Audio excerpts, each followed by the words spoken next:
দেশের সর্বোত্তরের জেলা পঞ্চগড়ে গত কয়েকদিন ধরে বয়ে যাচ্ছে শৈত্যপ্রবাহ।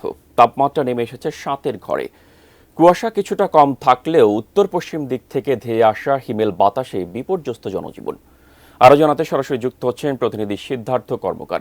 সিদ্ধার্থ, বিপর্যস্ত জনজীবনের কি অবস্থা?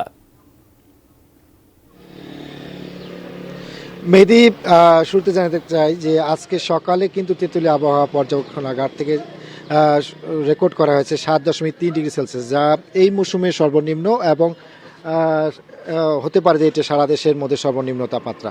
কারণ এখন পর্যন্ত আমরা সারা দেশের খবর পাইনি, যদিও তবুও আমরা এটা বলতে পারি যে এই বছরের এই মৌসুমের সর্বনিম্ন তাপমাত্রা এটি। তো গত বছর আমরা যেমনটি দেখতে পেয়েছিলাম যে তাপমাত্রা কিন্তু নেমে এসেছিল 5 ডিগ্রি সেলসিয়াসের ঘরে।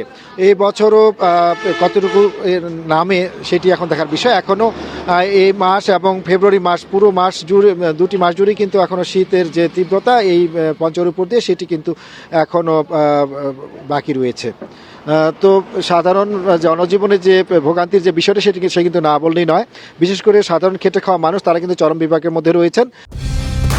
কালার এক্সপার্ট, জর্জ স্যাপ এবং মাইল্ড অন হ্যান্ডস টেকনোলজি সমৃদ্ধ অরিক্স ক্রিস্টাল ওয়াশ আপনার লন্ড্রি এক্সপার্ট।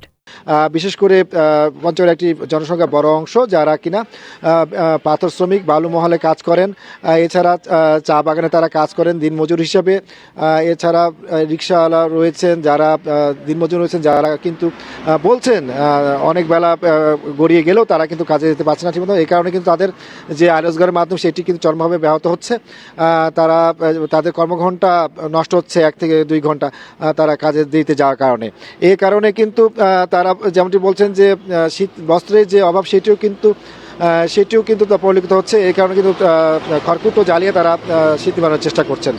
তো জেলা প্রশাসনের পক্ষ থেকে কিন্তু শীতবস্ত্র বিতরণের কার্যক্রম চলমান রয়েছে। আর আবহাওয়া পর্যবেক্ষণাগার থেকে আমার জানানো হয়েছে যে এই মাসের এখনও 2টি এবং আগামী মাসে ফেব্রুয়ারি মাস কিন্তু আরও শীত তাপমাত্রা কমে যাওয়ার সম্ভাবনা রয়েছে। এই ছিল পঞ্চগড় থেকে আমার সর্বশেষ।